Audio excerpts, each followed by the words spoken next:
അടുത്ത പ്രാവശ്യമെങ്കിലും സമരത്തിന് വരുമ്പോ പുകയില്ലാത്ത അടുപ്പ് കൊണ്ടുവരാൻ പറയണേ. പിള്ളേരെ ഓടി കളിക്കാതെ ഇവിടെ എങ്ങനെ വന്നിരിക്കേ. പണി ഇത് വെന്തില്ല പിള്ളേരെ, ഇത് വേവുള്ള അരിയാണ്. ഒരാളുണ്ട്, എന്തൊക്കെ ചെയ്യണം. ഇങ്ങോട്ട് വാ മക്കളെ. ഇനി സ്വന്തം മക്കള് തന്നെയാണോ? മോൻ മാമനെങ്ങനെ ഇടാ പോടാന്ന് വിളിക്കരുത്. ചിലപ്പോ ഞാൻ മാനേജരാവും. അപ്പോഴോ അനുസരണ വേണ്ടേ? കൊച്ചുകുട്ടിയല്ലേ നീ? നീ അത്ര കൊച്ചുകുട്ടിയൊന്നും അല്ലടാ.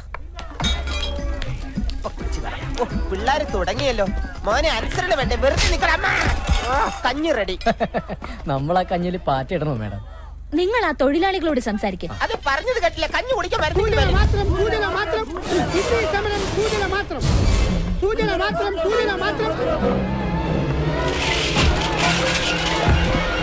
എന്തു പറ്റി? ഒന്നുമില്ല. അതെ, ഞാൻ അവരോട് സംസാരിച്ച ശരിയാവില്ല. എങ്കിൽ കോൺട്രാക്ടറോട് സംസാരിക്കാം. വണ്ടി എടുക്കും. അല്ല, പണി കിട്ടും. സമരക്കാരുടെ ശ്രദ്ധയ്ക്ക് ഈ കുഞ്ഞിനെ കൂടെ കുളിപ്പിച്ചു കഴിഞ്ഞാൽ ഉടനെ കഞ്ഞി വിളമ്പുന്നതായിരിക്കും.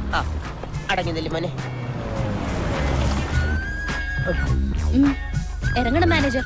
അതാണ് പരുക്ക് പറ്റിയ ആൾക്ക് 5 പൈസ കൊടുക്കില്ലെന്ന് പറയുന്ന കോൺട്രാക്ടർ. അതെ, ഞാൻ സംസാരിച്ച പ്രശ്നമാവും. എന്ത് പ്രശ്നം? സമരം ചർച്ച ചെയ്ത് പരിഹരിക്കാന്ന് പറഞ്ഞില്ലേ ഇങ്ങോട്ട് വന്നത്? ഞാൻ അയാളെ ഇങ്ങോട്ട് പറഞ്ഞു വിടാം. അതെ, ഞാൻ സത്യം പറയാം. പോയോ?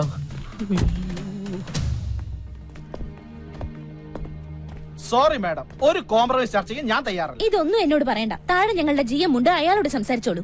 ആരോട് വേണമെങ്കിലും ഞാൻ സംസാരിക്കാം, പക്ഷെ എന്റെ തീരുമാനത്തിന് ഒരു മാറ്റമില്ല.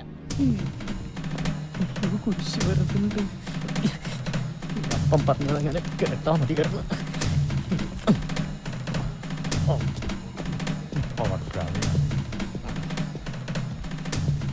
അതെ, ഇവ മിന്നു ഗ്രൂപ്പിന്റെ മാനേജർ ആയിരുന്നു. അപ്പോ അന്ന് പണിയിലെ കൃത്രിമം കണ്ടുപിടിക്കാൻ വേഷം മാറി വന്നതായിരുന്നു അല്ലേ സാർ? അന്ന് എനിക്ക് ആളെ അറിയില്ലായിരുന്നു. ഒരു ജനറൽ മാനേജർ ഒരിക്കലും ഒരു സാധാ ലേബർ വേഷത്തിൽ വരുമെന്ന് ഈ ഭൂമി മലയാളത്തിൽ ഒരു കോൺട്രാക്ടറും പ്രതീക്ഷിക്കില്ല. അതാണ് ആന്റണി ആറ്റിറ്റ്യൂഡ്. സാർ, സിമെന്റിലൊന്നും ഒരു കുറവ് വരുത്തിയിട്ടില്ല.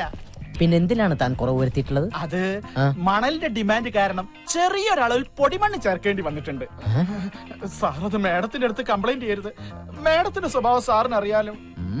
അതിലും മോശമാണ് എന്റെ സ്വഭാവം. സാറിനറിയാലോ തൊഴിലാളിക്ക് എങ്ങനെയാണ് അപകടം സംഭവിച്ചതെന്ന്. അറിയാം, എല്ലാം എനിക്കറിയാം. തന്റെ ഓരോ നീക്കങ്ങളും കെട്ടിടത്തിന്റെ മുകളിൽ നിന്ന് ഞാൻ വാച്ച് ചെയ്തുകൊണ്ടിരിക്കുകയാണ്.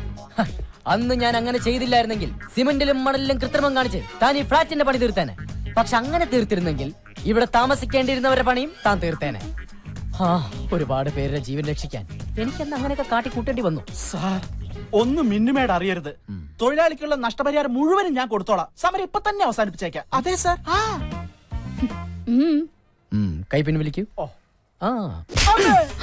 ഇത് താനെന്ന് എന്നെ തെറി വിളിച്ചതിനും പിടിച്ച് തല്ലിയതിനും, ഇത് സിമന്റിലും മണലിലും കൃത്രിമം കാണിച്ചതിന്. ഇതെന്തിനാണ് സാർ? ഇത് താൻ ഇനി കൃത്രിമം കാണിക്കാതെ ഉണ്ടോ സാർ? തൽക്കാലത്തേക്കില്ല. ഇനി ഈ സ്ഥാപനത്തിന്റെ ഭാഗത്ത് നിന്ന് 5ന്റെ ചില്ലിക്കാശ് തനിക്ക് കിട്ടില്ല. മനസ്സിലായോ? വേണ്ട സാർ, എല്ലാം ഞാൻ ഏറ്റു. സാർ വണ്ടിയിലേക്ക് കയറിയാട്ടെ. ഓക്കെ, മാഡത്തിന് ഡോർ തുറന്നു കൊടുക്കൂ. സാർ, കണ്ണട. സോറി, കയറിക്കോളൂ മാഡം. ഉപ്പ് എല്ലാം അതിലുണ്ട് കേട്ടോ. ആവശ്യമുള്ളവരെ ഉപ്പെടുത്തിടണേ. അയ്യോ, ഇത് നമ്മുടെ വീട്ടിലെ വണ്ടിയാണല്ലോ. ഡ്രൈവർ, വണ്ടി എടുത്തു. ഒരു കാര്യം പറഞ്ഞോണ്ട് ഞാനിവിടെ ഒരു വല്ലാത്ത അവസ്ഥയിലാണ്. നിർത്താൻ.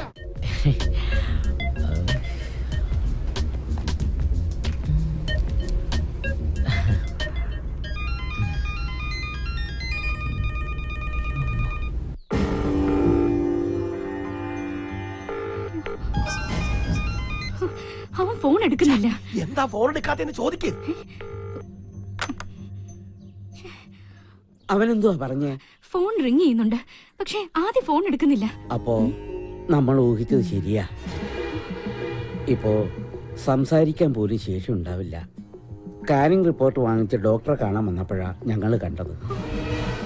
എന്തായാലും ഒരാൾ വെറുതെ വന്ന് സ്കാൻ ചെയ്യില്ല.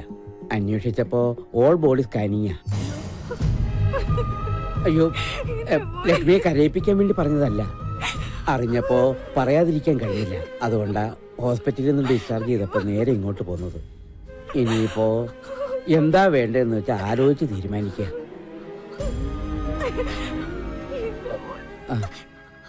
കാശിന് എന്തെങ്കിലും ആവശ്യമുണ്ടെങ്കിൽ ചോദിക്കാൻ മടിക്കണം.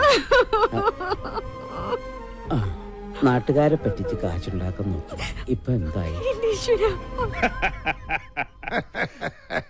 ആദ്യ കാഴ്ചയിൽ തന്നെ എന്റെ മനസ്സ് പറഞ്ഞു, മിന്നു കുറിപ്പ് നോക്കിയെടുത്താലുള്ള കാര്യശേഷി ഈ മുഖത്തെഴുതി വെച്ചിട്ടുള്ളത്. ആന്റണി ആദിത്യനെ കുറിച്ച് പറഞ്ഞപ്പോ ഞാൻ ഇത്രയും പ്രതീക്ഷിച്ചില്ല. ഞാനിതിലപ്പുറം പ്രതീക്ഷിച്ചതാ. ആദി സാറിന്റെ കാര്യം പോട്ടെ, ആദി സാറിന്റെ അച്ഛൻ പുലിയല്ലേ, പുലി. മര്യാദക്കേട് കണ്ട അപ്പ തല്ലും. ആര് എടുപ്പും നിപ്പും കണ്ട സത്യം പറയാലോ ആരായാലും പേടിച്ചു. ആദി സാറ് പോലും അച്ഛന്റെ മുമ്പിൽ മൂത്രം ഒഴിച്ചു പോവും. എന്താ കളറ്? എന്തിന്? അച്ഛനെ. ഞാൻ കരുതി എന്നൊന്നും ചെയ്യില്ല, ഞാൻ അരി എടുത്തില്ല. വീടെത്തിയാട്ടാ. വീടെത്തിയ പല്ലു ഒരാളായി. തൊഴിലാളി പ്രശ്നം പരിഹരിക്കാൻ പോയവൻ തൊഴിലാളിയുടെ കുടുംബത്തിന് കഞ്ഞി വെച്ച് കൊടുത്ത് ഇപ്പൊ നല്ലൊരു കഞ്ഞിവെപ്പുകാരനായി ഇതാ വന്നിരിക്കുന്നു. കൊള്ളാം. നുണയാണ് നുണ. കള്ളത്തരം പറയരുത്. നീ കഞ്ഞി വെച്ച് കൊടുത്തില്ലേ? അത് പിന്നെ 10-25 പേർ ചേർന്ന് ഇത്രയും നീളമുള്ള കത്തി എടുത്ത് തൊണ്ടക്കുഴിയിൽ വെച്ചിട്ട് വയ്ക്കണ കഞ്ഞി എന്ന് പറഞ്ഞാൽ ആരായാലും കഞ്ഞി വെച്ച് പോവും. അമ്മാവനായിരുന്നെങ്കിൽ പയറും ചമ്മന്തിയും വരെ വെച്ചേനെ. കഞ്ഞി നീ ഏതായാലും വെച്ച് കൊടുത്തില്ലേ? ഇനി നീ ആ ജോലി തന്നെ ഞങ്ങൾ ചെയ്തോടാ. സർ, ഞാനൊന്ന് ഓഫീസിലേക്ക്. ഡ്രൈവർ, വണ്ടിയെട്.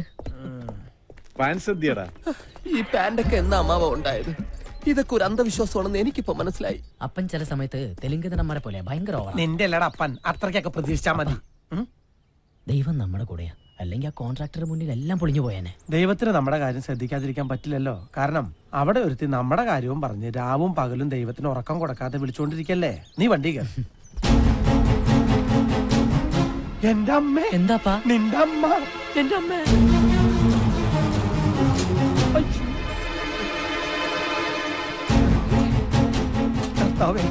എല്ലാ കണക്കൂട്ടലും തെറ്റാൻ പോവാണല്ലോ.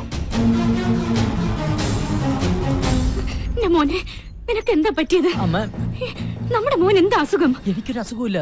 ലക്ഷ്മി, നീ എന്തിനാ ഇങ്ങോട്ട് വന്നേ? അച്ഛനും മോനും കൂടി ഇനി എന്റെ മുമ്പിൽ ഒന്നും ഒളിച്ചു വെക്കണ്ട. എല്ലാം ചെറിയച്ഛൻ പറഞ്ഞു. അയ്യോ, ചെറിയച്ഛൻ കണ്ടു എന്നുള്ളത് ശരിയാ, പക്ഷെ എനിക്കൊരു അസുഖമില്ല. എല്ലാം ഇവിടെ പിടിച്ചേക്കാൻ വേണ്ടിയാ. അപ്പൊ ഒന്ന് പറ ലക്ഷ്മി. എല്ലാ കാര്യങ്ങളും വിശദമായിട്ട് പറയാം. ഇപ്പൊ തൽക്കാലം നിങ്ങൾ പോ.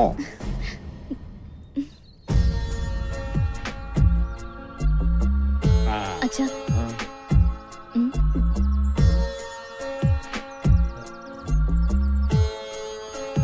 ആന്റണി, അതാരാ? അത് സാറേ, ഇവിടെ അടുക്കള ജോലിക്ക് ആളെ വേണമെന്ന് ചോദിക്കാൻ വന്നതാ.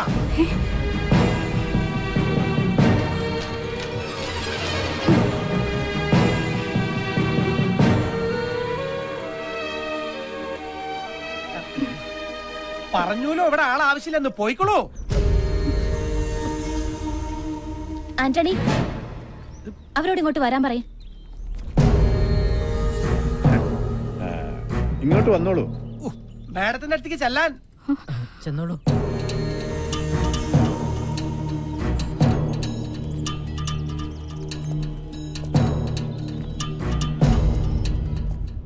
ഇവരെ നിങ്ങൾക്ക് മുമ്പ് പരിചയമുണ്ടോ? എനിക്കറിയാം സർ, ഇവരെന്റെ വാലിക്കാരിയാ.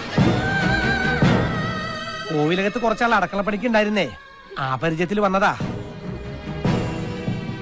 ഇവിടെ അടുക്കളപ്പണിക്ക് ആളാവശ്യമുണ്ടെന്ന് അറിയാൻ. പാവങ്ങള് ആദ്യത്തിനെ വന്ന് കണ്ടാൽ വല്ല ജോലിയും കിട്ടുമെന്ന് കരുതി വന്നതായിരിക്കും മോളെ. അതിപ്പോ ഇവിടെ അല്ലെങ്കിൽ മറ്റെവിടെയെങ്കിലും കിട്ടില്ലോ. ഇവിടെ ഇപ്പൊ അടുക്കളയിൽ ആവശ്യത്തിന് ആളുണ്ടല്ലോ. ഏതായാലും ഇവിടെ വരെ വന്നതല്ലേ, തൽക്കാലം ഇവിടെ നിൽക്കട്ടെ. പിന്നാമ്പുറത്തേക്ക് ചെന്നോളൂ.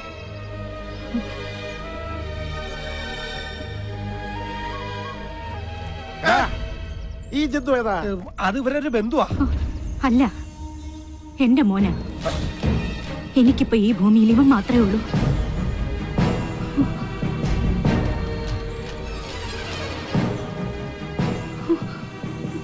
മോനെ പോലെയാ. എന്താ മോന്റെ പേര്? ഊമയാ. എന്നാ നിനക്ക് നേരത്തെ പറഞ്ഞുകൂടായിരുന്നോടാ? ഏത് കോലത്തും കാണുമല്ലോ ഒരു മന്ദബുദ്ധി. അതേടാ, ഇവൻ അവിടുത്തെ മഞ്ജുകുമാരനാ. മഞ്ജു, നീ പൊട്ടലെ അടുക്കളക്കകത്ത് കൂട്ടിക്കൊണ്ടു എന്തെങ്കിലും തിന്നാൻ കൊടുക്കും. അതെ, നീ പൊട്ടനാണെന്ന് കരുതിട്ട് മിണ്ടാതൊന്നും ഇരിക്കണ്ട. നിനക്ക് എന്ത് വേണം എന്നോട് വാ തുറന്ന് പറയാം. പോണത് കണ്ടില്ലേ, എന്തൊരൈക്യം. ചേരേണ്ടതേ ചേരൂ. നീ മൂക്ക് മുട്ട തിന്നിട്ട് പൂമുഖത്തേക്ക് വരണം. ഒരുപാട് ജോലികൾ ചെയ്തു തീർക്കാനുണ്ട്. അതെ, ഇനി മുതൽ എന്നെ അനുസരിച്ച് ഇവിടെ നിന്നോളണം. അതാണ് അടുക്കള. മോൻ ചെല്ലു, വേഷായിട്ട് വെട്ടി വിഴുങ്ങ്. ഈശ്വര, എന്നെ അനുസരിക്കാൻ ഒരു പട്ടികളും ഈ വീട്ടിലില്ല. ഈ പൊട്ടനെങ്കിലും എന്നെ അനുസരിക്കണമേ.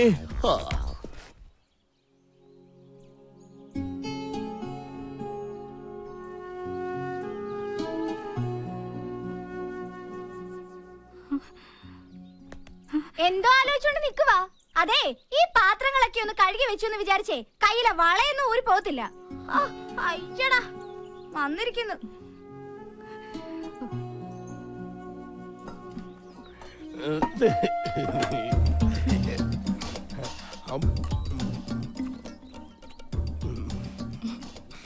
എന്താ പേര്?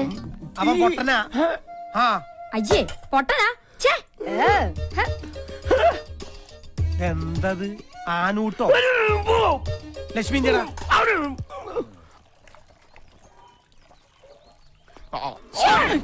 ഇപ്പോഴെങ്കിലും ഇങ്ങോട്ട് എത്തിയോ? അങ്ങോട്ട് ഇരുന്നേ. ഇരിക്ക്. ഞാൻ എത്ര നേരമായിട്ട് കാത്തിരിക്കാന്നറിയോ? ഭക്ഷണത്തിന്റെ ഉള്ളിലേ ഞാനൊരു സാധനം വെച്ചിട്ടുണ്ട്.